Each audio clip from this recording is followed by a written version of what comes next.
February 6, 1995 Observer Newsletter, Crusher Jerry Blackwell dies, Ray Stevens and Harley race health updates, Clash of the Champions, steroids in WWF and WCW, tons more by Observer staff.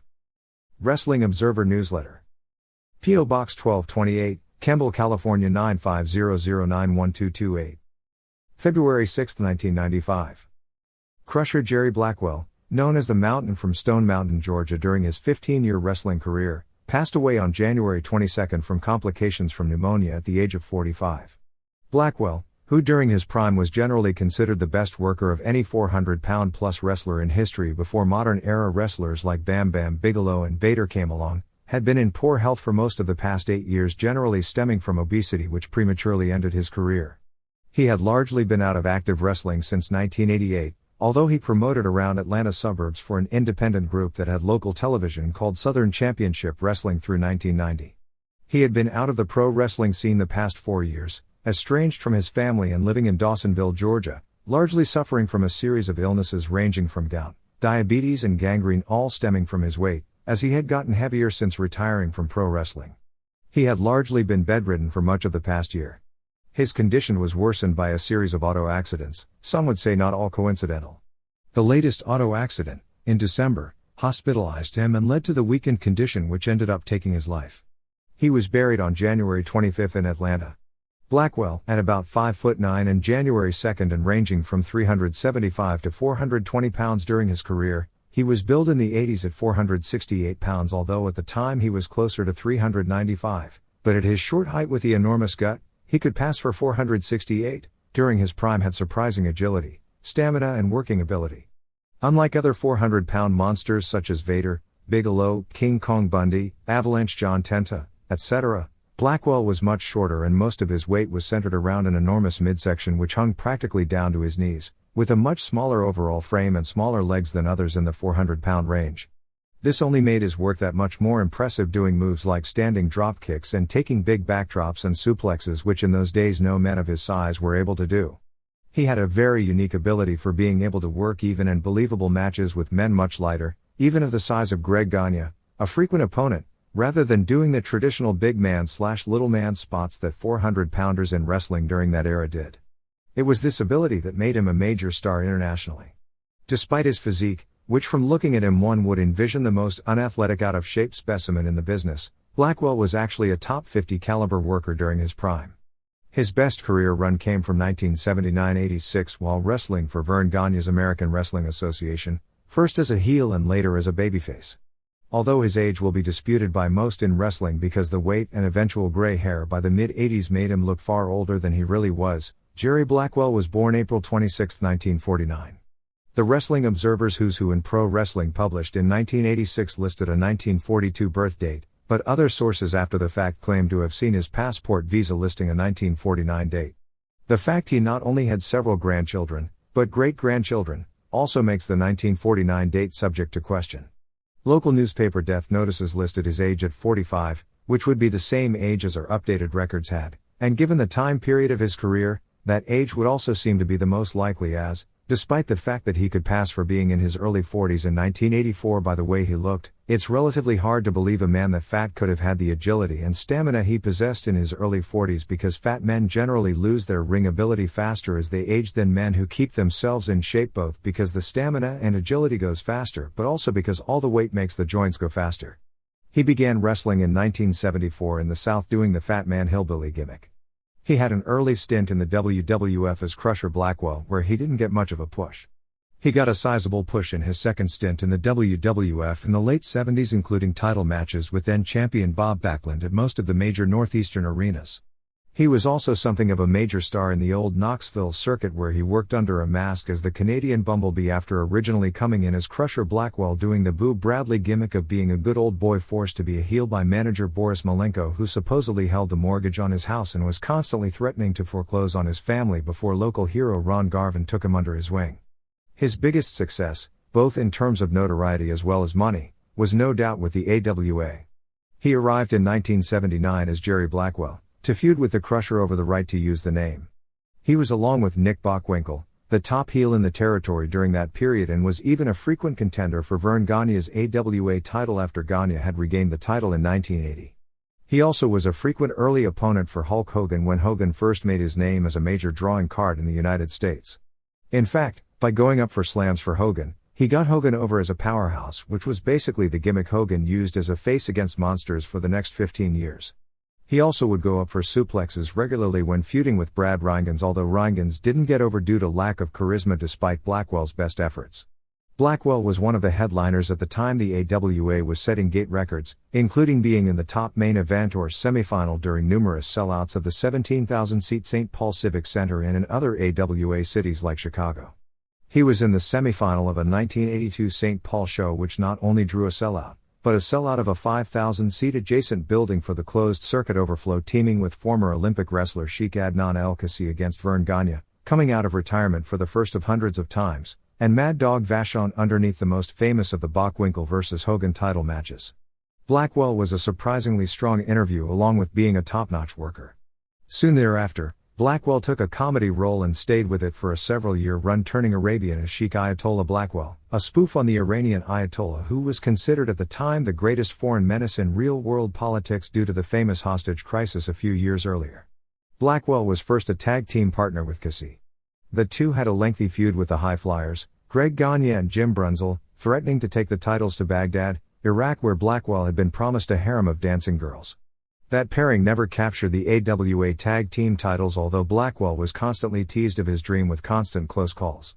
Blackwell wore a white Arabian outfit complete with chic turban, and with combination of that and his southern accent, interviews with Gene Okerlund, before Okerlund started taking himself too seriously, made him a campy favorite when the AWA was on fire.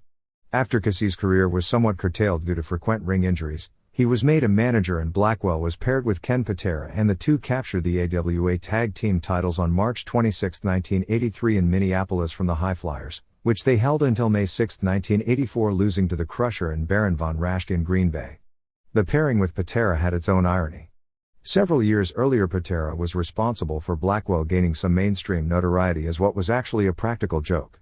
Patera, who was one of the strongest men in the world in his prime, had been invited to a CBS network annual show that was popular for a few years called the World's Strongest Man Contest, where large wrestlers along with champion Olympic lifters, power lifters and bodybuilders were brought together for a series of unique feats of strength. Other wrestlers such as Billy Graham and Ivan Putski were invited. Later future pro wrestlers such as Bill Kazmaier and Tom McGee actually won contests. After doing it for 2 years, Patera trimmed down about 60 pounds and thus didn't have the power to compete against the monsters, and suggested, as a joke, this 420-pound wrestler. While Blackwell was no doubt a powerful man, he was totally out of his league in that category and didn't do well. However, Verne Gagne, who promoted the AWA and was a former great in real sports, always looked for real sports connections to give his wrestling credibility and harped on Blackwell being in the strongest man in the world contest for the first few years in the Federation. Blackwell, among numerous other regional titles, held the Missouri State title out of St. Louis. At the time it was considered the top regional title in the old NWA. Blackwell had a short reign, beating Kerry Von Erich on April 15, 1983, but losing it 4 weeks later to Harley Race. His second run was as a babyface, beating Race on November 16, 1984 and holding on to it until Race regained it on August 2, 1985. Blackwell also made 4 tours for All Japan Pro Wrestling between 1977 and 1986, generally working as a main eventer and only doing jobs for the top stars like Jumbo Tsuruta. His 2 biggest matches were on October 22, 1979, losing a United National title match to Tsuruta, and a September 3, 1984 match in Hiroshima for the then held-up NWA International Tag Team titles, teaming with Bruiser Brody and losing to Tsuruta and Genichiro Tenryu. Blackwell was actually among the first wrestlers from the AWA recruited by Vince McMahon. Blackwell was set to debut in early 1984 and was actually in St. Louis for a television taping ready to start. Before the show began, Blackwell got cold feet and left the building, believe it or not, citing loyalty to Verne Gagne, who had made him a lot of money. After losing the tag titles, Blackwell was ambushed by Kassi and turned babyface for the next several years and was a top face in the AWA. His most remembered face feud was probably with Brody in 1986, the same year his health began failing. In the midst of the feud, which started off strong, Blackwell was hospitalized and nearly died from a combination of kidney failure and pneumonia. Although he did return as a regular to the AWA and feuded mainly with Brody until Brody walked out of the promotion, and also worked with Brody on several independent shows as the two became close friends, his stamina was gone and he couldn't do much anymore in the ring. By 1988 he was pretty much out of wrestling because his condition had deteriorated and into promoting. As of press time, the only acknowledgement within wrestling of Blackwell's passing was by his former business associate Joe Pedicino on Atlanta's WTLK, which did a video tribute over this past weekend. Catching up on other news involving legendary wrestlers. According to spokespeople at Hennepin County Hospital in Minneapolis, Ray Stevens was released from care this past week. The original reports in last week's issue of him suffering a stroke and going to undergo triple bypass surgery were incorrect, but he was hospitalized for 12 days after suffering a heart attack. The reports we have is that he's out of the hospital and doing fine. Harley Race, 51, was in a serious auto accident this past week, which is why he wasn't at the Clash on Wednesday night. According to the reports we received, Race broke both his hands and suffered a broken hip when his car hit the center divider after the airbag came out, which blocked his vision on January 24 near his home in Kansas City. Because of the idea that you can never tell the truth when something unfortunate happens to a heel, one of those wrestling truisms passed down for generations, because people in wrestling have an amazing amount of rationalizations for wanting to never tell the truth to the public. This won't be acknowledged by WCW, which has some interviews with Race in the can that will air in the future on television. This created another television embarrassment because the post-match angle in the Hogan match at the Clash was to involve Race. In pre-taped segments that were taped before the Clash but aired over the past weekend, Gene Okerlund talked of Race's interference during the main event when he wasn't even there. At the live Clash itself, Race's name was brought up several times by the announcers during the show as to why he wasn't with Vader. They said how they had seen him in Las Vegas and kind of teased throughout the show that he might be arriving in a surprise scenario, when in actuality he wasn't there because of his injuries. There has been speculation that the hole created by Race's leaving would be filled by Ric Flair coming back first as Vader's manager as a way to get back at Hogan. At press time we have no Royal Rumble by rate estimates. As for Clash of the Champions, having been there live and then watching the tape, the show was an improvement over Starrcade, but that's no big praise. Arnold Anderson vs. Johnny B. Bad was a good match, and the next two matches were okay. Sting Avalanche was bad, but it was at least slightly better than their Starrcade and television matches. The main event wasn't awful due to Randy Savage's contributions, but the logic of having Hogan get right up from Vader's powerbomb in the post-match was questioned by nearly everyone. While those who hate Superman characters to begin with would hate the spot no matter what, we do have to acknowledge with the money Hogan costs, maybe he has to be portrayed as Superman. But even Superman sells before the first confrontation. If this had been a spot in the climactic cage match, it wouldn't have been so bad. If Vader, not Hogan, was the champion going into the first pay-per-view match, this would have been an awesome spot. But with Hogan as champion, this, if anything, only served to hurt, not help interest in the pay-per-view match, because even before they had gotten into the ring for their first match, they've already established Vader as just another challenger for Hogan rather than his toughest opponent to date. There were numerous people around the wrestling business who heavily complained about the spot where Butcher put Hogan to sleep, and then instead of the referee acting as is normal for a sleeper to check the arm, he let him lay and the announcers talked about having to do a pin. Savage then dropped the elbow off the top on Hogan, which magically revived him and set the stage for comeback number one. It was an interesting spot, but it also may hurt down the road when Savage makes the turn, because they've already established Savage's elbow not only can't put Hogan out, but in fact it only makes him revive. The talk about Hogan's ego was never more in effect and never more deserved.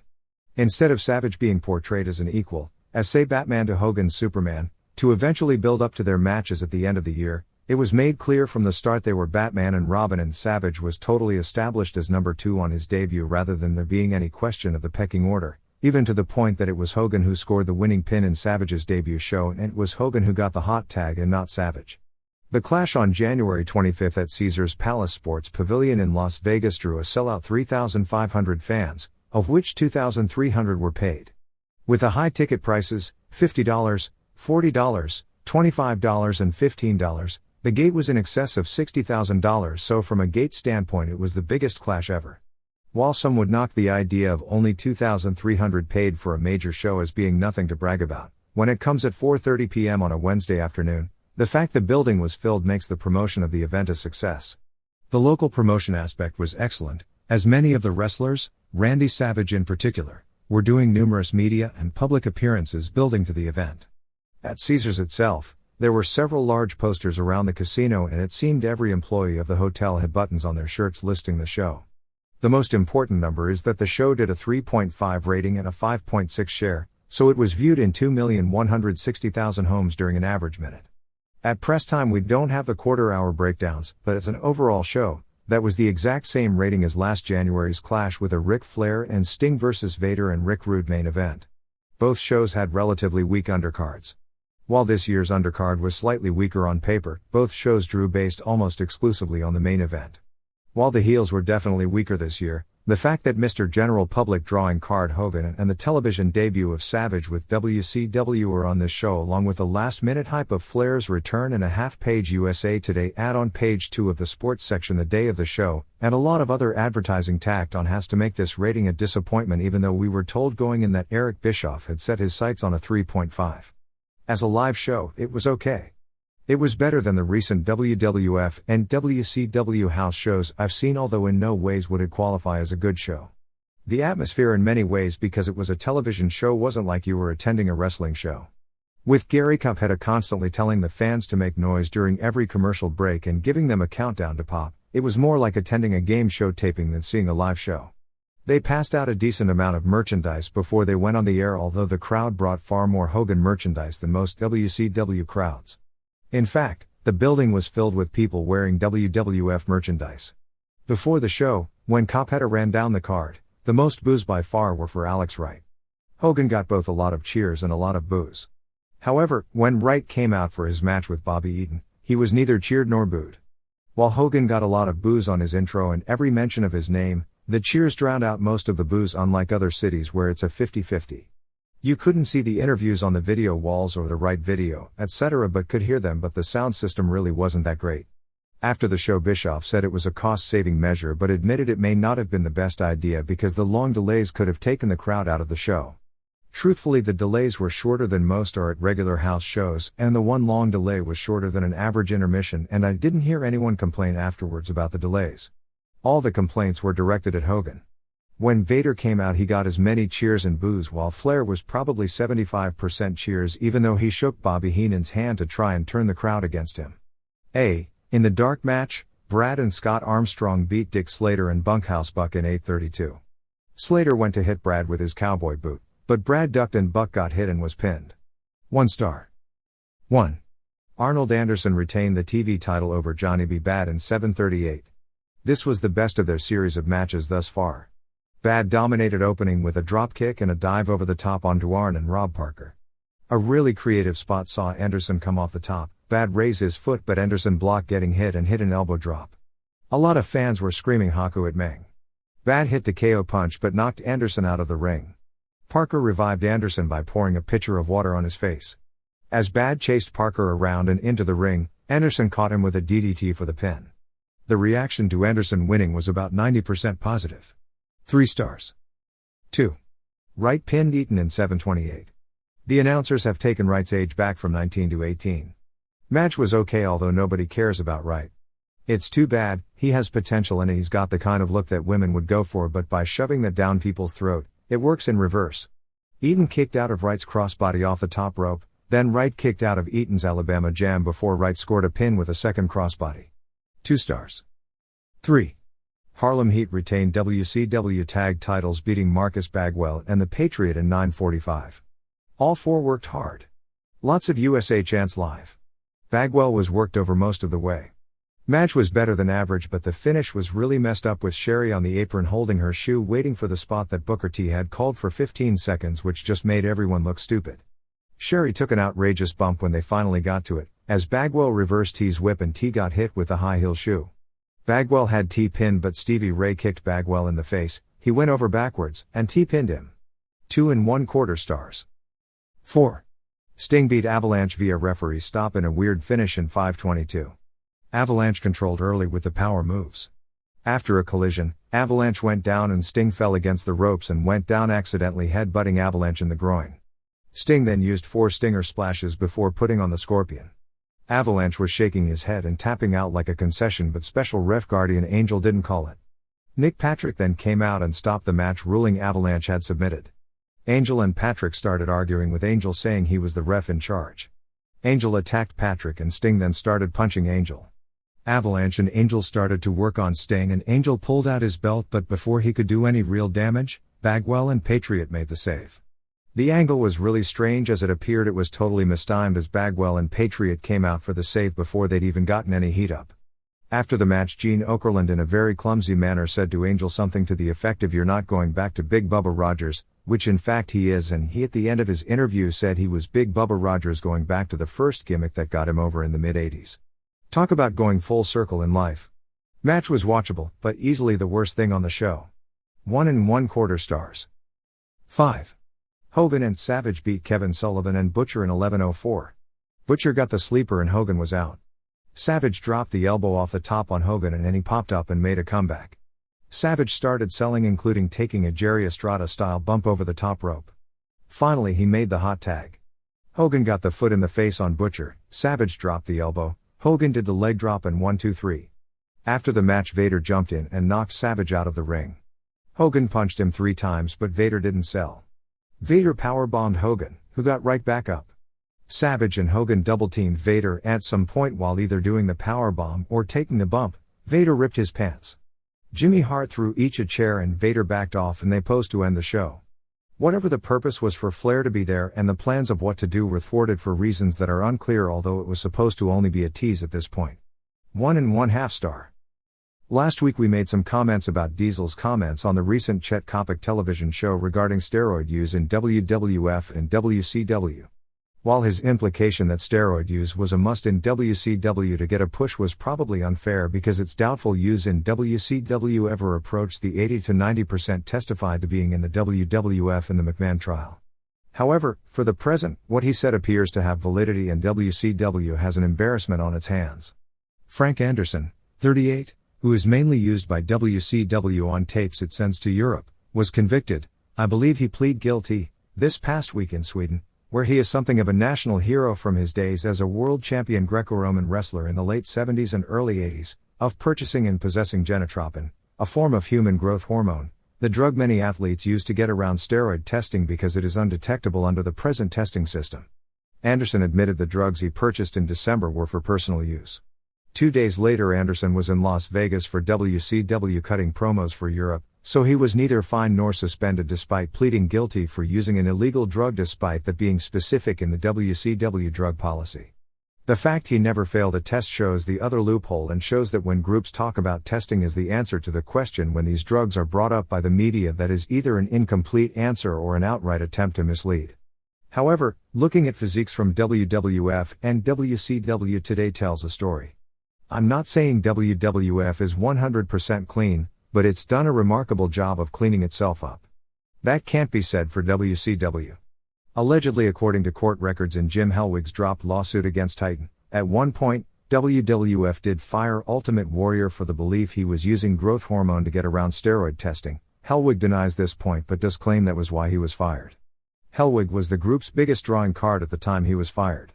WCW didn't even suspend Anderson, who hardly qualifies as the group's biggest star but a guy they are using in hopes of getting over in Sweden, when he admitted HGH use and was convicted in court of doing so. The reason the Clash was moved from its original site of Hampton, Virginia to Las Vegas was because the NATPE convention was being held in Vegas from January 24 through January 26. The idea was that WCW would hold a major event, get major TV execs there and show off a hot product with Hogan and Savage. While it didn't appear there were any TV types there with the exception of 2 or 3 faces like Mitch Ackerman from Disney that are there for big shows all the time anyway, WCW did seem to come out strong from a psychological standpoint from NATPE because for the first year in history they stole the spotlight from WWF. Titan flew bigwigs like Vince McMahon, Diesel, Undertaker and Jim Ross in from Florida on the red eye after the Raw taping Monday night and they were in Vegas on Tuesday afternoon, and Diesel was flown back to work Wednesday night in Florida.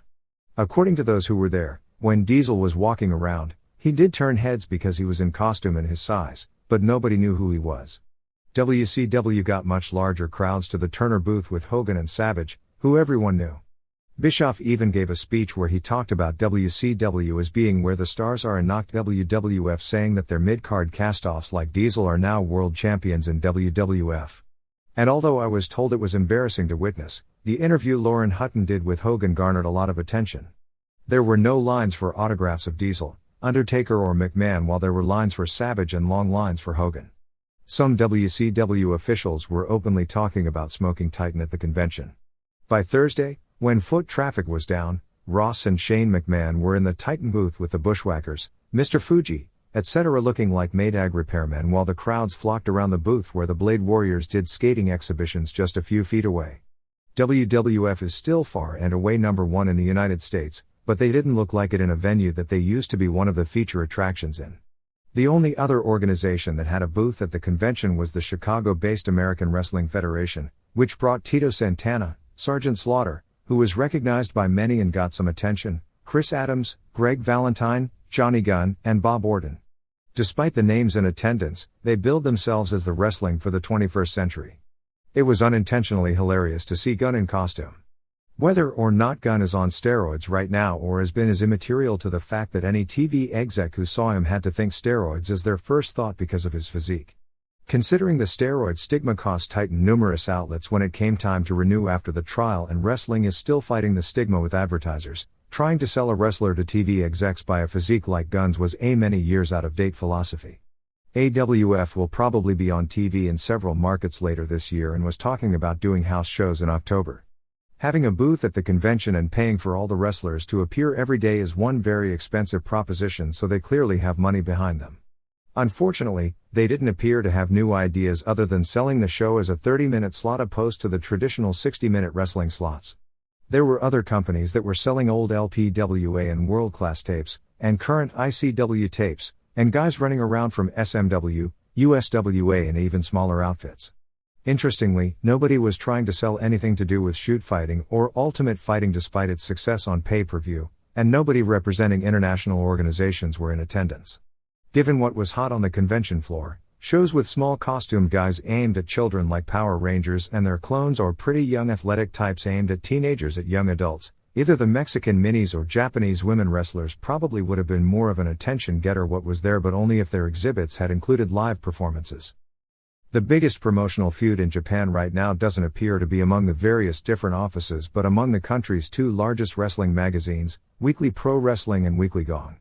Weekly Pro is working on an April 2 Tokyo Dome show. Reportedly, as of the weekend, they had already sold 15,000 tickets priced from $30 to $300 with no matches announced, which is slated to include approximately 11 different promotions. This past week, War pulled out of the Dome show and, with help from Gong, is planning on going head-to-head with them that same day at Korakuen Hall, which is next door to the Dome, for what they are billing as a fan appreciation night. They are looking to bring in major U.S. independent wrestlers, but the pickings are slim since WWF has WrestleMania, and if WCW or ECW is involved, it no doubt would be for the Dome. Expect a war of words in the mags to heat up over the next few weeks over the competing shows. At present, it has been announced that Rings, UWFI, Pancrase, PWFG, All Japan Women, JWP, LLPW, Michinoku Pro, FMW, New Japan and IWA will be part of the Dome show. It is largely believed that All Japan will be part of the show as well, although that isn't official, and in doing so would break All Japan's isolationist policy. It is believed All Japan is willing to do the show if its match is the main event, but New Japan also wants that status. Both WCW and ECW have been contacted about sending wrestlers to the show, but negotiations weren't finalized as of press time. I strongly suspect ECW will be part of the show in either one or two matches. There were ideas of doing a Randy Savage vs. Sabu or Terry Funk vs. Sabu interpromotional match, although politics would probably make the former impossible and the latter very difficult. Since each group is supposed to come up with its own match, it's going to be interesting because each group is going to want to have the best match on the show. It's believed that the top All Japan draws like Mitsuharu Misawa and Kenta Kobashi and New Japan draws like Shinya Hashimoto and Keiji Muto won't be on the show, but that Atsushi Onita and Akira Maeda would be the big names as drawing cards. Results: January 10, Mexico City Arena Coliseo, EMLL, 600, Pierroth Tito and Damian Cito El Guerrero B. Orito and Ciclin Chito Ramirez, Olympus and Mestizo and Pegaso B. Fiera and Kundra and Nuevo Links, Espectro Jr. and Tornado Negro and Cadaverdo Ultra Tumba B. Metallico and Justiciero and Americo Rocca, Moger and Arcangel de la Muerte and El Hijo del Gladiador B. Pantera Dos and Ringo Mendoza and Blue Demon Jr., Brazo de Oro and Brazo de Plata and La Fiera B. El Brazo and Pierroth Jr. and Gran Marcus Jr. January 11th Flalne Pontla, AAA, Delinquente and Dinamo B Rodan X and Rey Del Mar, Slayer and Caballero del Ring and Sombra del Amor B El Chacal and Elvis and Capitan Sangre, Super Colo and Winners and Tinieblas Jr. B Tony Arce and Volcano and Rocco Valente DQ, Los Payasos B Volador and La Parca and Octagon. January 13th Mexico City Arena Coliseo, EMLL, 900, Lady Apache and Solana B Reina Jubuki and La Diabolica DQ, Escudero Rojo and Reyes Velosa and Astro Jr. B Solar Dos and Olympico and Chicago Express, La Sombra and Ciclone Ramirez and Shocker B Guerrero Maya and Guerrero del Futuro and Damian El Guerrero, Mascara Magica and Negro Casas and Dandy B Mocho Cota and Mano Negra and Bestia Salvaje, Emilio Charles Jr. and El Satanico and Dr. Wagner Jr. B Hector Garza and Atlantis and Silver King. January 13th Netzahualcoyote, UWA, Leopardo Negro B Goku, Super Crazy and Tutan Uno B Arquero Uno and Rey Gallo, Los Machos Uno and Dos and Trace D Principe Maya and Takeda and Paris, Super Raton and Super Pinocho and Aeroflash B Exotico Adrian and Taraco and Redador, Canek and Nuevo Audas and Gran Hamada B Rocky Santana and Mr. Jack and Shuel Guerrero. January 21st Rome, Georgia, North Georgia Wrestling Alliance, Darkstar B Leopard, Big Bubba B Mike Golden DQ, Sam McGraw DDQ Bubba, Nasty Critters B Harley Davidson Crew. January 21st Mooresville, North Carolina, Pro Wrestling Federation, 145 Sellout, Russian Assassin, Ray Hudson, B Greg Hart, Larry Skipper, Tyrone Knox B Randy Sledge DQ, Texas Outlaw B Ricky Lane, Flaming Youth 2, Crazy Kane, and Star Rider, Hudson, B Scott Powers and Too Hot Thomas DQ, Chris Hamrick and Italian Stallion B Terry Austin and Austin Steele DQ, Rider 1 Battle Royal. January 22nd Luthersville, Georgia, North Georgia Wrestling Alliance, Tim Strong B Dr. DOA, Lee Thomas B Mike Golden DQ, Big Bubba B Ken Arden, Lee Thomas B Sam McGraw, Nasty Critters B Jim Bryant and Fred Avery. January 23rd Okayama, Heisei Ishmun, 1800, prelim results unavailable, Sabu B Akitoshi Saito, Masa Chono B Tatsutoshi Goto, Hiromichi Fuyuki and Geto B Michiyoshi Ohara and Shiro Koshinaka. January 23rd Fairview, Tennessee, Cumberland Wrestling Council, Keith Hart B Shogun Warrior No. 1, Stonewall Jackson B Joe Carr, Rick Roberts B Mountain Man, Brian Logan B Soldier of Fortune, Gabe Castell B John Chitwood, Steve Stack B Denny Cooley, Hart and Chris Steelheart B Shogun Warriors. January 24th West Palm Beach, Florida, WWF Superstars taping, 5,000, non-squash results, Lex Luger B Tatanka, WWF Tag Title, Smoking Guns Tour Head Shrinkers, Davey Boy Smith 1 Battle Royal, IC Title, Razor Ramon B Jeff Jarrett DQ, Bret Hart B Owen Hart, Smith B Bob Backlund. January 24th Yamagata, All Japan, 4,200 sellout, Manukia Mossman B Kentaro Shiga, Satoru Asako and Tsuyoshi Kikuchi B Ryukaku Izumida and Masao Inoue, Tommy Rogers and Bobby Fulton B Johnny Smith and Tommy Dreamer, Rusher Kimura and Mitsuo Momoda B Haruka Eigen and Masa Fuchi, Dan Crawford and Doug Furness B Mighty Inoue and Yoshinari Ogawa, Giant Baba and Stan Hansen B Abdullah the Butcher and Giant Kimala 2, Steve Williams and Johnny Ace B Jun Akiyama and Takao Mori, PWF World and International Tag Titles, Mitsuharu Misawa and Kenta Kobashi D Toshiaki Kawada and Akira Tao 60 Minutes. January 24th Shimonoseki, Heisei Ishgun, 1000, Yoshiaki Yatsubi Akitoshi Saito, Michiyoshi Ohara B Isao Takagi, Kunyaki Kobayashi B Geto, Geto and Hiromichi Fuyuki B Great Kabuki and Akitoshi Saito, Shiro Koshinaka and Tatsutoshi Goto and Kengo Kimura B Sabu and Masa Chono and Tasmaniac. January 24th Mexico City Arena Coliseo, EMLL, El Cofre and Supremo Dos B Angel de Plata and El Pegaso, Trueno and Ultimatum and Olympus B Babe Richard and Fierro in America, Escudero Rojo and Reyes Velosa and Rey Bucanero B Solar Dos and Aguila Solitaria and Olympico, Blue Demon Jr. and Ciclone Ramirez and Brazo de Plata B El Brazo and Jacques Maid and El Hijo del Gladiador DQ, Brazo de Oro and La Fiera and Vampiro Canadiense B Gran Marcus Jr. and Mano Negra and Black Magic. January 25th North Fort Myers, Florida, WWF Challenge and Action Zone tapings, non-squash results, Davey Boy Smith B Timothy Well, Bob Backlund B Davey Boy Smith DQ, Hakushi B Bob Holly, Bret Hart and Smith B Owen Hart and Backlund, IC Title, Jeff Jarrett B Adam Bomb, WWF Title, Diesel B King Kong Bundy. January 25, Tokyo Budokan Hall, rings, 13,526, Tsuyoshi Kosaka b Wataru Sakata, David Hahar Shivali b Herman Renting, Bob Schreiber b Aruzini Lusinov, Soder Gacha b Masayoshi Naruse, Mitsuya Nagai b Mark Ashford, Mark Starr, Dick Leon Frey b Tony Halme, Hans Nyman b Yoshihisa Yamamoto, Battle Dimension 94 Tournament Final, Folk Han b Akira Maeda. January 25, Fukushima, All Japan 3100 Sellout, Ryukaku Izumida b Manukia Mossman, Tommy Rogers and Bobby Fulton b Kentaro Shiga and Masao Inoue, Satoru Asako and Tsuyoshi Kikuchi b Takao Mori and Jun Akiyama, Mighty Inoue and Haruka Eigen and Masa Fuchi b Giant Baba and Rusher Kimura and Mitsuo Momoda 2144, Dan Crawford and Doug Furness b Johnny Smith and Tommy Dreamer, Steve Williams and Johnny Ace b Abdullah the Butcher and Giant Kimala 2, Stan Hansen b Akira Tao, Mitsuharu Misawa and Kenta Kobashi b Toshiaki Kawada and Yoshinari Ogawa. January 25, Hiroshima, Heisei Ishimgun, 1650, Yoshiaki Yatsubi Kunyaki Kobayashi, Akitoshi Saito b Tasmaniac, Great Kabuki b Isao Takagi, Shiro Koshinaka b Geto, Hiromichi Fuyuki b Michiyoshi Ohara, Sabu and Masa Chono b Tatsutoshi Goto and Kengo Kimura. January 25, Funabashi, All Japan Women, prelim results unavailable, Toshio Yamada and Kyoko Inoue and Takako Inoue b Suzuka Minami and Atsuko Mita and Tomoko Watanabe, Mariko Yoshida b Mima Shimoda, Yumiko Hata and Manami Toyota b Asia Kong and Kaoru Ito. January 26, Raleigh, North Carolina, WCW, 2000, Alex Wright b Bobby Eaton, Marcus Bagwell and the Patriot b Paul Orndorff and Paul Roma, non-title, Johnny b Bad b Arnold Anderson, WCW Tag Title, Nasty Boys b Harlem Heat DQ, US Title, Vader b Jim Duggan, Sting b Avalanche DQ.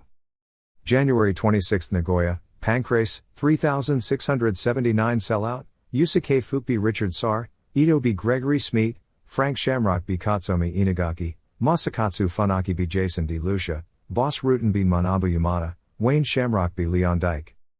January 26, Shimozuma, All Japan, 1500, Masao Inoue b Manukia Mossman, Mighty Inoue b Kentaro Shiga, Tommy Dreamer and Johnny Smith b Satoru Asako and Tsuyoshi Kikuchi, Giant Baba and Rusher Kimura and Mitsuo Momoda b Ryukaku Izumida and Haruka Eigen and Masa Fuchi 2101, Yoshinari Ogawa b Bobby Fulton, Abdullah the Butcher and Giant Kimala 2 b Tommy Rogers and Johnny Ace, Toshiaki Kawada and Akira Tao b Stan Hansen and Takao Mori, Mitsuharu Misawa and Kenta Kobashi and Jun Akiyama b Steve Williams and Dan Crawford and Doug Furness. January 26, Takamatsu, Heisei Ishimgun, 1250, Isao Takagi and Yoshiaki Yatsubi Michiyoshi Ohara and Kengo Kimura, Great Kabuki b Geto, Hiromichi Fuyuki b Akitoshi Saito, Sabu b Kunyaki Kobayashi, Shiro Koshinaka and Tatsutoshi Goto b Masa Chono and Tasmaniac. January 26, Suikaido, All Japan Women, 1000, Yoshiko Tamura b Nobu Endo, Kumiko Maakawa and Ri Tamada b Tomoko Watanabe and Misae Watanabe, Atsuko Mita and Mima Shimoda b Chap Harada Asari and Kaoru Ito, Manami Toyota b Mariko Yoshida, Asia Kong and Yumiko Hata and Suzuka Minami b Takako Inoue and Kyoko Inoue and Toshio Yamada. January 26, Mexico City Pista Arena Revolucion, EMLL, Monje Loco and Hombre Loco and Medico Brujo b Climax and Cor Lilo and Red Jr., Hombre Bala and Cortado and Destructor de Idolos b Celestial and Mr. Niebla and Huracan Sevilla, Hector Garza and Humberto Garza Jr. and Ultimo Dragon b Black Power Dos and Bestia Salvaje and Jacquemate. January 26, Turtle Lake, Wisconsin, Pro Wrestling America, 300 Sellout, Jesse Hennig D. Chosen 1, Chad Carlson, Jerry Lynn b Dan Jesser DQ, Jim Brunzel b Randy Gusto, Charlie Norris b The Condor, Scotty Z b Horace the Lunatic, Beverly Brothers, Mike Enos and Wayne Bloom, b The Hater and the Punisher. January 26, Austin, Texas, Lone Star Wrestling, Dan Davis b Adrian Steele, Bullman Downs b Tarzan Taylor DQ, Tugboat Taylor b Bubba Monroe, Tim Brooks Action Jackson, Mr. Wrestling 3 b Rico Suave, Ivan Putski b Joe Kane, The Gladiator, Rick Larabus, One Battle Royal. January 26, Esquimalt, BC, West Coast Championship Wrestling, 120, Marvin the Lunatic b JT Styles, Power Ranger b Ole Olsen, Bodyguard b Johnny Canuck, H&R Puffin Stuff b Serbian Liberation Army Movement, Rocky De La Sera and Michelle Starr, DQ, Olsen 1 Street Fight Battle Royal. January 26th Alcoa, Tennessee, Main Event Wrestling, Ricky Rocket b Bobby B, Johnny Rayner b Charlie Long, Billy Marshall b Lynn Montana DQ, Buddy Landell b Alaskan Wolfman, Tom Pittner and Knight Rider b Tim Reed and Mike Powers.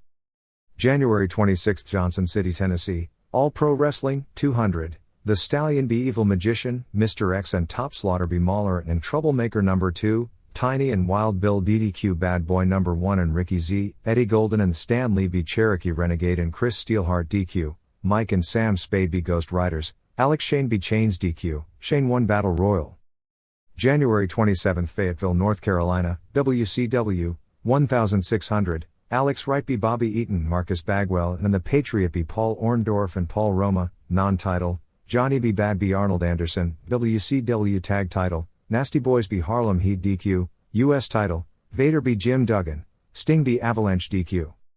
January 27th Minami Ashikaga, All Japan, 1500, Masao Inoue and Ryukaku Uzumida b Kentaro Shiga and Satoru Osako, Tommy Rogers b Manukiya Mossman, Rusher Kimura and Mitsuo Momota b Haruka Eigen and Masa Fuchi, Abdullah the Butcher and Giant Kimala 2 b Giant Baba and Mighty Inoue, Jun Akiyama and Takao Mori b Johnny Smith and Tommy Dreamer, Stan Hansen and Dan Crawford and Doug Furness b Steve Williams and Johnny Ace and Bobby Fulton, Toshiaki Kawada and Akira Tao and Yoshinari Ogawa b Mitsuharu Masawa and Kena Kobashi and Tsuyoshi Kikuchi 2009. January 27th Nagoya, Heisei Ishimgun, 3200, Mishiyoshi Ohara b Yoshiaki Yatsu, Isao Takagi b Kengo Kimura, Great Kabuki b Tasmaniac, Hiromichi Fuyuki and Geto b Akitoshi Saito and Kunyaki Kobayashi, Shiro Koshinaka and Tatsutoshi Goto b Sabu and Masachono. January 27th Cookeville, Tennessee, SMW, 263, I Quit Match, Tracy Smothers b Brian Anderson, Chris Condito b Boo Bradley, SMW Title, Dirty White Boy b Buddy Landell DQ, SMW Tag Title, Rock and Roll Express b Gangstas, Lights Out Match, Gangstas b Heavenly Bodies, White Boy 1 Rumble Royal. January 27th Mexico City Arena Coliseo, EMLL, Orito and Ciclanchito Ramirez b Felinito and Damian Cito El Guerrero, Reina Jubuki and La Diabolica and Maria del Angel b Lady Apache and Selena and Zauri, Moger and Guerrero de la Muerte and Halcón Negro Jr. b Pantera Dos and Shocker and Chicago Express, Ultimo Dragon and Negro Casas and Mascara Magica b Bestia Salvaje and Felino and Archangel de la Muerte DQ, Hector Garza and Atlantis and Dos Caras b El Satanico and Dr. Wagner Jr. and Emilio Charles Jr. DQ. January 27th Deer Park, New York, Universal Superstars of America, Johnny Handsome b A Starling, Gino Caruso b Kodiak Bear South Dakota, Jones b Sal Balomo DQ, Tony Atlas b Handsome, Warlord b Bastion Booger, Bodyguard for Hire b Christopher Michaels.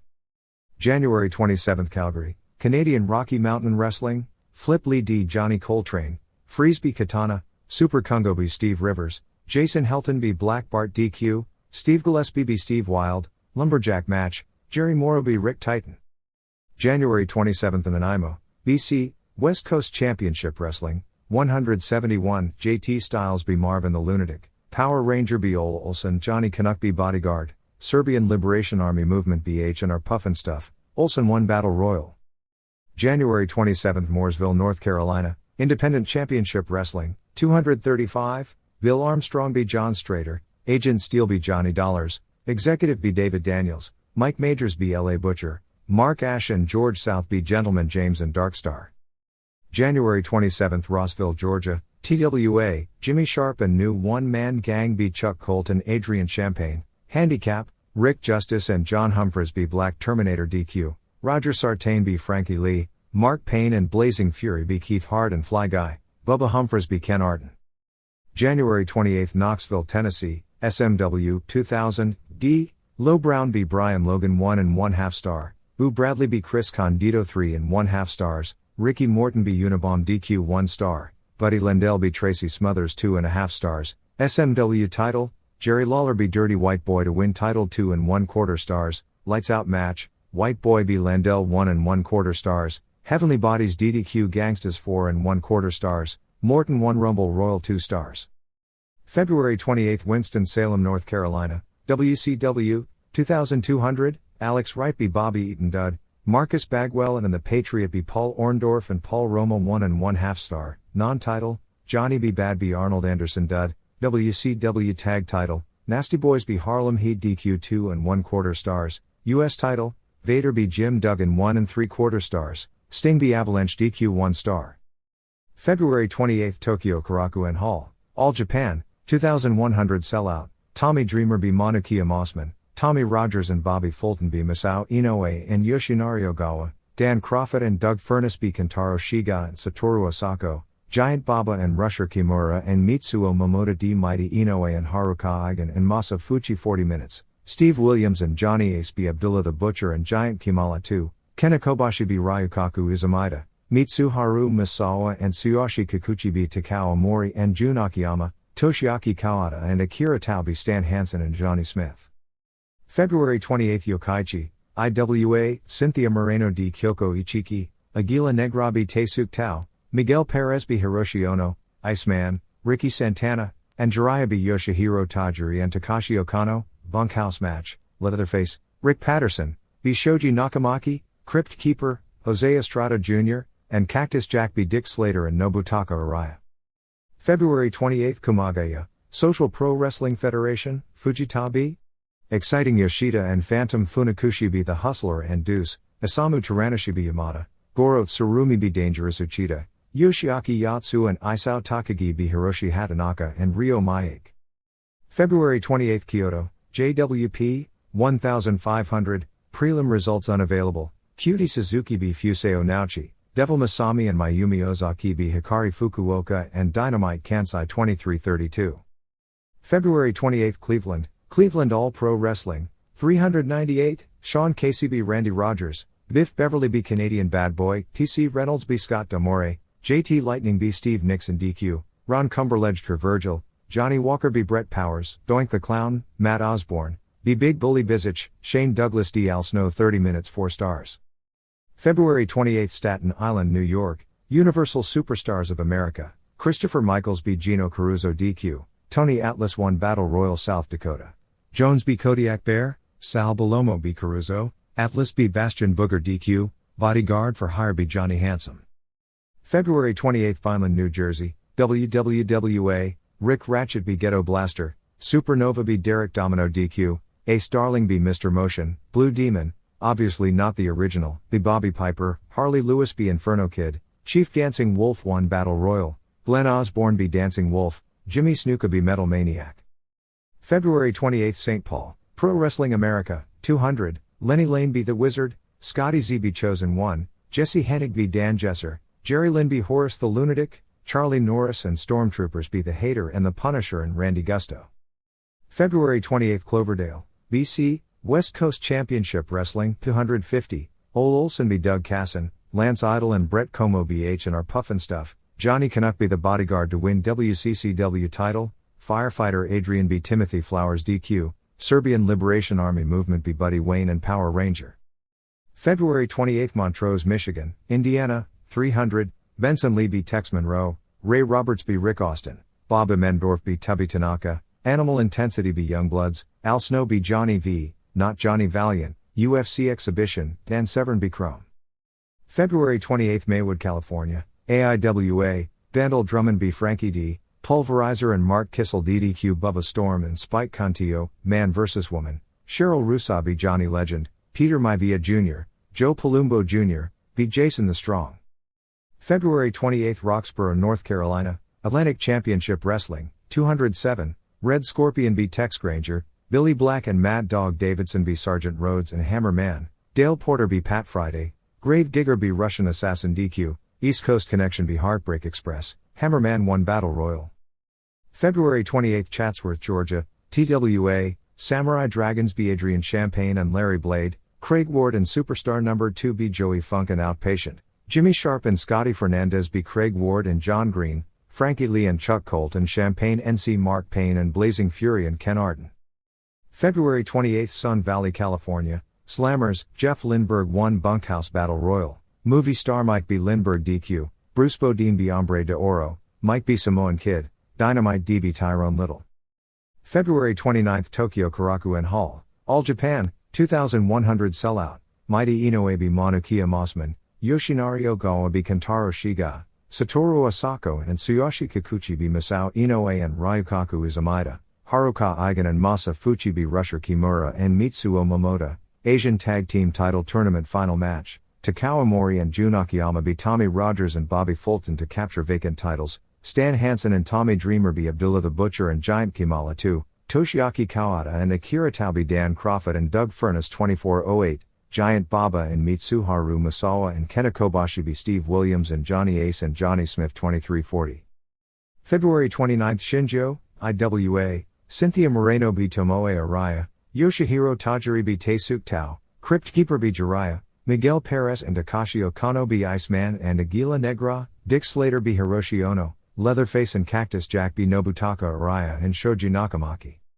February 30, Jonesboro, Arkansas, Ozark Mountain Wrestling, Motley Crue be Dave Murray, Steve Sexton be Spider No. 1, Lightning Express be Sexton and Rick Butler, Colorado Kid be Romeo Valentino, AJ Alzado and Crew be Spiders DQ.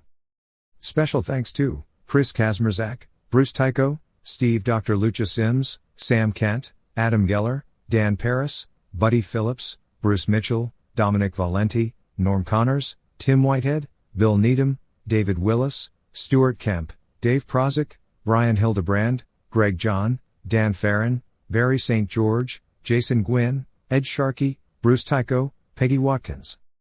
Japanese Television Rundown. December 24, New Japan, 1.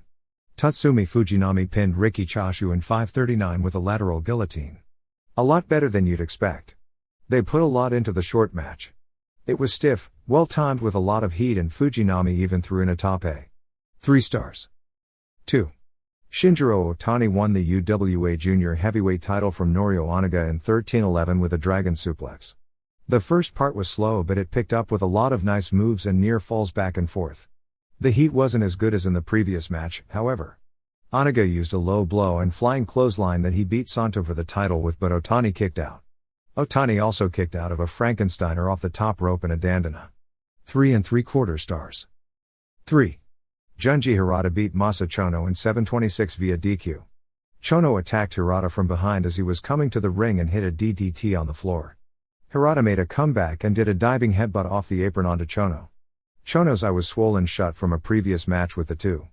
Chono got the STF on twice but both times ref Masao Hattori called for a break because Chono was choking rather than cross-facing. Finally Chono threw Hattori out of the ring and grabbed the ring bell. He hit the ref with a ring bell for the DQ and tried to DDT Hirata on it but Fujinami made the save and used the Dragon Sleeper on Chono. Hirata hit a DDT on Chono on the ring bell and did a headbutt off the top rope onto him while Fujinami counted the 3. 2 3/4 stars. 4. Shinya Hashimoto retained the IWGP title pinning Hiroshi Hashi in 29:11. Only the second half of the match aired and it was super, every bit as good as an All Japan Budokan World title match. Hashimoto kept delivering the hard kicks and Hashi sold his stomach the entire match. Great flurries. Hashi kept several near falls including using the Northern Lights suplex but Hashimoto kicked out. As he went for a second one, Hashimoto blocked it and turned it into a reverse DDT. After a spin kick, Hashimoto used the Fisherman Buster, Fisherman Suplex dropped straight down, for the pin. After the match Kensuke Sasaki challenged Hashimoto for the next title match. 4.5 stars. UWA thus far this group has done no counter-attack from the recent raids and is almost in oblivion. Kanek, the biggest star, has talked about retiring but nobody seems to take him seriously. Mr. Jack, who is now the group's top heel against Kanek, used to wrestle as Alcon Dorado and his son was getting a big push here before breaking his ankle. Things are so bad that promoter Carlos Maines is renting out his arenas to Juan Herrera, who has his own wing as part of EMLL, figuring the money he makes on rent will be better than promoting the shows on his own. EMLL. The main storyline continues to revolve around a feud with Hector Garza vs El Satanico, probably building to a hair versus hair match. This weekend's Galavision aired the top 2 matches from February 20th with another poor crowd of 700 from Arena Coliseo. Dandy and Negro Casas and Mascara Magica beat Bestia Salvaje and Arcangel de la Muerte and Mano Negra when Magica pinned Salvaje with an inside cradle off the figure 4 in the third fall. During the second fall they teased a Casas vs Dandy split up with Magica as the peacemaker but they ended up making up. 3 1/4 stars. Main event saw Satanico and Dr. Wagner Jr. and Emilio Charles Jr. over Garza and Dos Caras and Ultimo Dragon. They only aired half the second half and the entire third fall on TV. Match didn't look good, but the finish was very good with dives and near falls, ending with Satanico making Garza submit, 2.5 stars. A rematch of the main event, except with Atlantis replacing Dragon on the face side, saw Satanico again make Garza submit in the third fall, but the decision was reversed after the match when Satanico refused to stop beating on him. Heels Bestia Salvaje and Black Power broke up on February 26 in Mexico City, bloodying each other up to set up a new feud. EMLL did draw a sellout 5,500 a few weeks back in Acapulco for a singles tournament that saw Dandy beat Casas in the finals. Aguila Solitaria, Pierroth Tito and Javier Volgs were all suspended for 2 weeks for no showing on February 1. Next Arena Mexico tour starts February 17. Because of the economic situation, the promotion announced that the only foreigners they are planning on using in 1995 are Corazon de Leon, who returns February 17, Black Magic and Vampiro. Newspapers have reported Promel making offers for both Magic and Vampiro, and rumors abound of AAA going after Corazon. Reina Jubuki is feuding with Lady Apache, so expect CMLL title matches down the road. All Japan. There were 4 major matches as the January tour winded to a close this past week. The biggest was the February 24 tag title match with Mitsuharu Misawa and Kenta Kobashi retaining their world and international tag team titles, going to another 60-minute draw with Toshiaki Kawada and Akira Tao. After going probably since 1985 or 1986 without a 60-minute draw, the last one I recall was a Jumbo Tsuruta vs Riki Choshu singles match. They did 2 of them in the space of 5 days. This match, or at least the last 20 minutes of it, aired on television over the weekend. The match had a storyline that Misawa was knocked out by a punch to the chin from Kawada at the 24-minute mark. This meant from that point until the 50-minute mark, Kobashi was wrestling a handicap match against both of them, but they couldn't beat him. Finally Misawa recovered and made the comeback.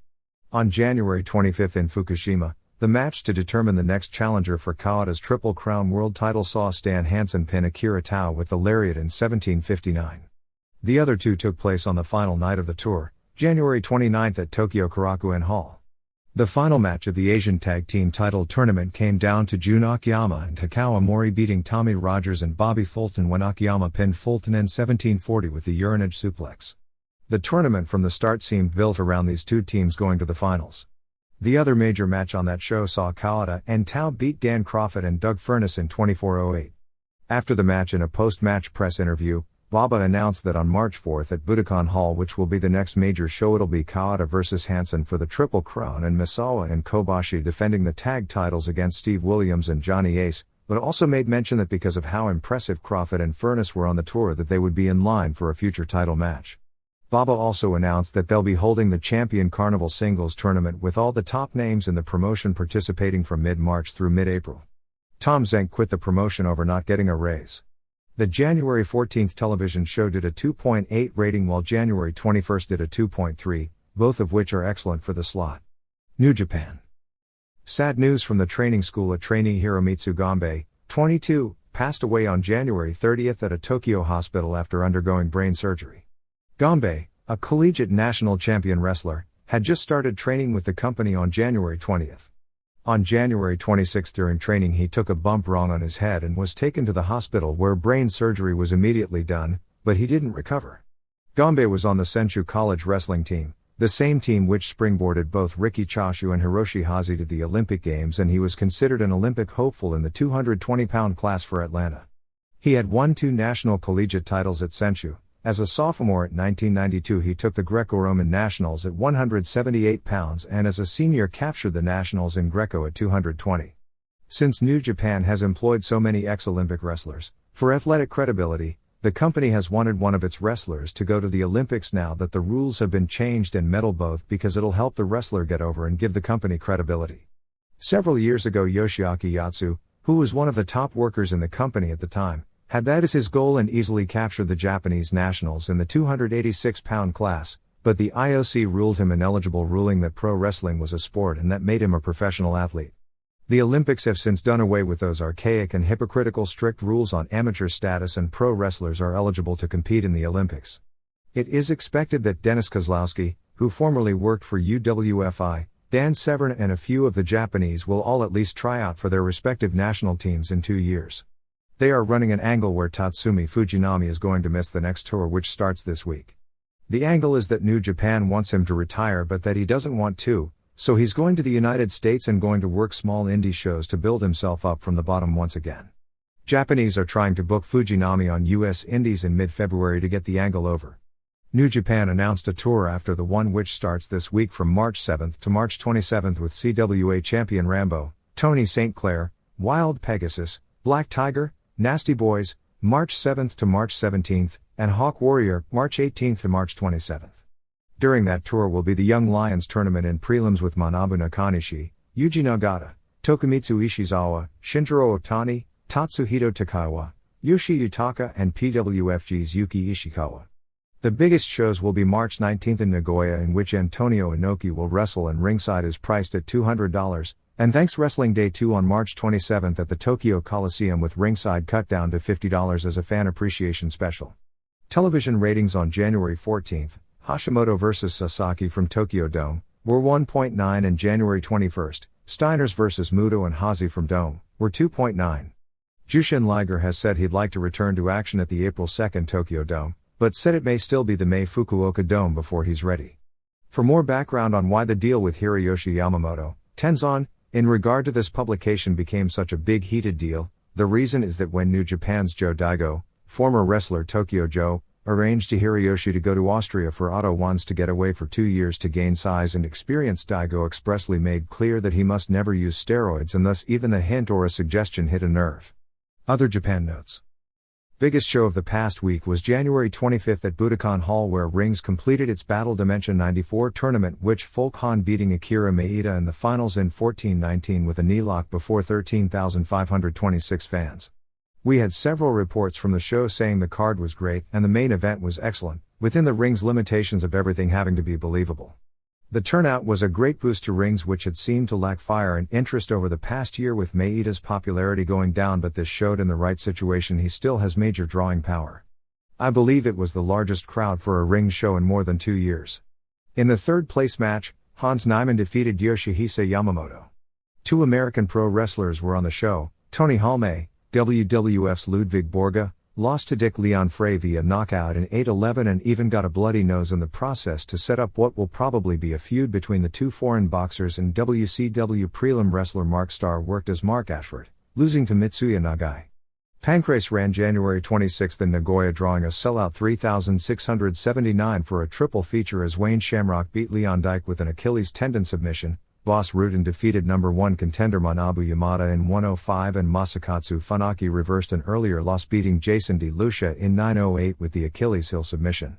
Next show is March 10th in Yokohama, with Shamrock defending their version of the World Heavyweight title against Rutan. Renko Pradol returns on that show. Pancrase prelim wrestler Vernon Tiger White entered the Japan Open Karate Tournament on January 22nd but lost all 3 of his matches. UWFI announced its complete card for February 18th at Tokyo Bay NK Hall with Nobuhiko Takada vs Kazuo Yamazaki, Kiyoshi Tamura vs Masahito Kakihara, Naoki Sano vs Gene Leidick, Yuko Miyato vs Billy Scott as the top bouts. They're leaving both Vader, because of this date's proximity to the Baltimore pay-per-view, and Gary Albright off the show because they are running a 7,000-seat arena. The April 9th show, originally scheduled for Kobe, was moved to Nagoya Rainbow Hall, and they'll need a loaded lineup because Nagoya has always been the weakest of the major cities for this style. Most of the promotions have done various types of fundraisers for the earthquake victims in Kobe.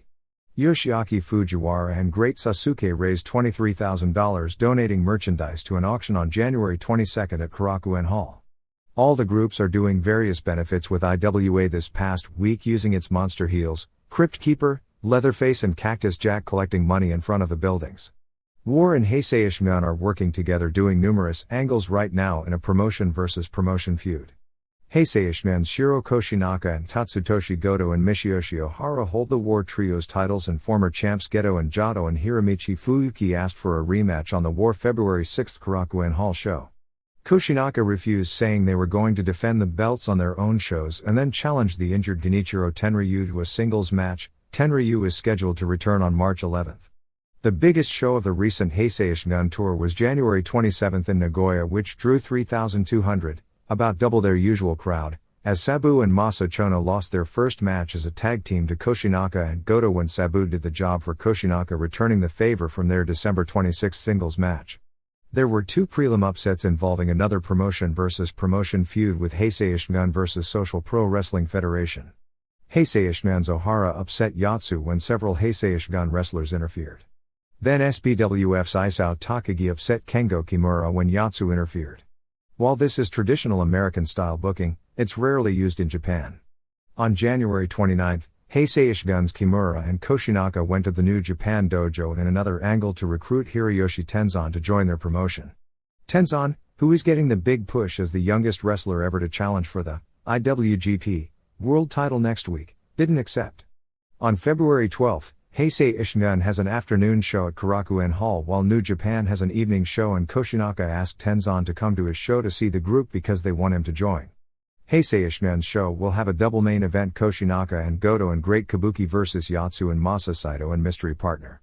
Rumor is it'll be Riki Choshu reforming the old Ishigun trio from 10 years back with his former partners against the new Ishigun, plus Sabu and Tasmaniac vs Kunyaki Kobayashi and Kimura. On the War Tour, which includes several cage matches on top and begins February 6, they're doing an angle to start a new program for Ultimo Dragon.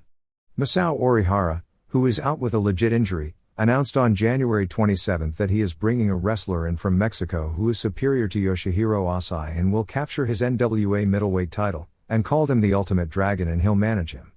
Ultimate Dragon debuts on February 6 at Korakuen Hall, teaming with Das Caras against Ultimo Dragon and Masanobu Kurisu. War is planning a major show at March 26 at Tokyo Sumo Hall, which goes head-to-head with the All Japan Women major show the same night at Yokohama Arena. Nothing is official, but they are working on either Tenryu vs Koji Kyo or a tag match with Tenryu and a partner against Atsushi Onita and Tarzan Goto. Underneath will be a one-night junior heavyweight tournament similar to the Super J Cup that Ultimo Dragon is putting together.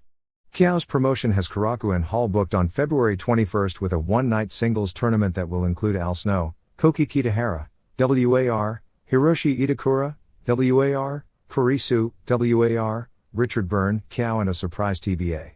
Onita announced that he will be leaving FMW completely after the May 5 Kawasaki Stadium show, not just retiring from the ring but also giving up his control of the company. The angle they are working right now is that Onita is teaching Katsutoshi Niyama and Mr. Ganasuke to be able to carry the FMW banner against Wings in the company. Next tour opens February 6 with those three in a Falls Count Anywhere against Mr. Pogo and the Gladiator and Yukihiro Kanemura. On February 24 at Korakuen Hall, Pogo and Gladiator defend the World Brass Knucks tag titles against Onita and Ganasuke. Tarzan Goto vs Hisakatsu Oya is the semi-final on both shows. The March 26 All Japan Women show at Yokohama Arena won't be a joint show, as apparently the group feels it's time to run a major arena show on its own. They want to save the inter-promotional matches for the Tokyo Dome in November, so they'll be unique rather than doing them at several shows this year.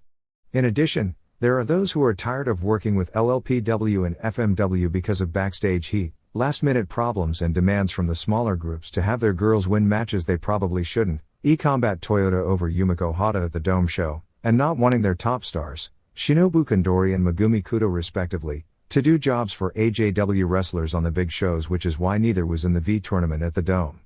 AJW also isn't going to use Akira Hokuto because they feel they need to get the girls who are there every night over as drawing cards, and Hokuto would overshadow everything else on the show.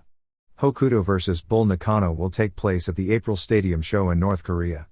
They held tryouts for new spots on January 29 with 36 girls trying out and 7 being kept, a far cry from years back when hundreds would try out. The reason the girls today are so good is because when 500 try out and 10 are kept based on how well they do on various athletic skill tests, you know you are only getting the top caliber athletes, so being great natural athletes to start with is going to lead to a greater chance of developing an Hokuto or a Toyota. Now it's far easier to make it so the odds the new girls are as good athletically decreases. Shinya Kojika and Kazuo Sakurada, Kendo Nagasaki's New Dai Nippon Pro Wrestling starts March 16 to March 22. Miki Ibaragi's Wings starts March 25, announcing that Shane Douglas, Public Enemy, Pit Bulls and Tasmaniac will be on the tour, which has already caused controversy since Tasmaniac is with High and definitely won't be on this tour. In addition, it's during the school year, so getting Douglas for a week would be difficult. Douglas works full-time as a school teacher in the Pittsburgh area and only wrestles out of the area on weekends. From what we're told, Ibaragi made the announcement after only one meeting with Paul E. Dangerously and before a deal was finalized, so all announcements are premature. although everyone in Japan expects Jason the Terrible from Wings to show up at the ECW show on February 4th. USWA. The January 30th Memphis show was to be headlined with a unique marathon gimmick where Jerry Lawler, Brian Christopher and Bill Dundee would wrestle one another in 10-minute intervals, and the person who scored the most pinfalls during the 60-minute period, everyone has 2 10-minute matches against everyone else, will get a shot at Sid Vicious on next week's show.